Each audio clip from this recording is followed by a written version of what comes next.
Hello, what's up mga people? Magluto ako ng biryani shrimp. Yan, ito muna yung puti na kanin ang lulutuin ko. Imikos-mikos natin muna. Yan, iprito na muna natin yung hipon. Iprito natin sa butter. Yan, yung kasama ko dun. Prito natin siya para siya masarap, malasa.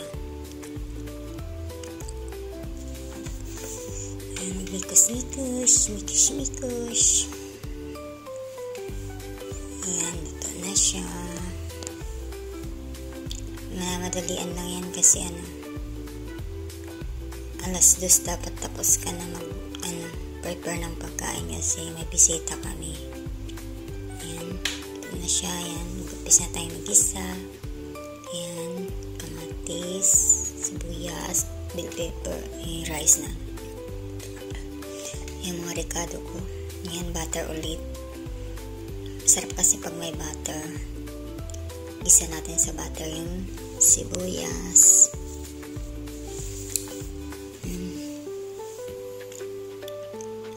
Mikot.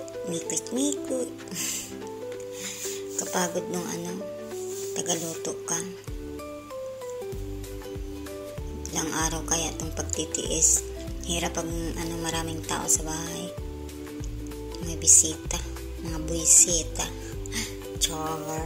Yan, sibuyas na muna. Bukas natin.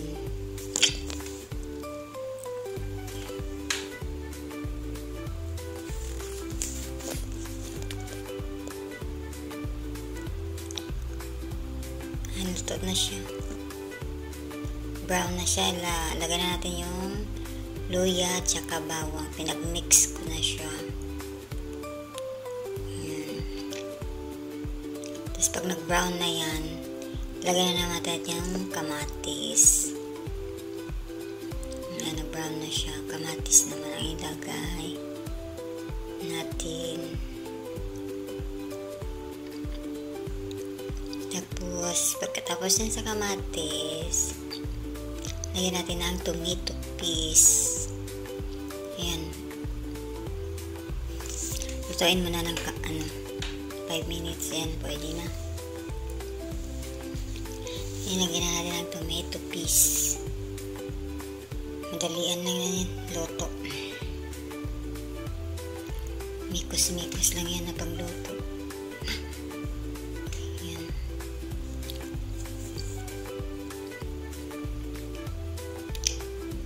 Tapos isunod yung magic syrup. Tapos yogurt. Tapos takpan ulit. After 3 minutes, pwede naman ilagay yung bell pepper.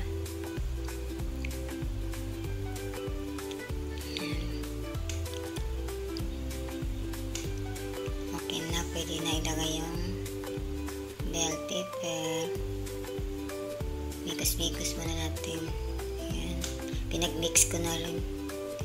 Ganon din naman yan Ayan siya. Pwede na. Pwede na ilagay ang hipon. Yan hipon. Diba? Sarap siya. Ilagay hipon. Mikos-mikos.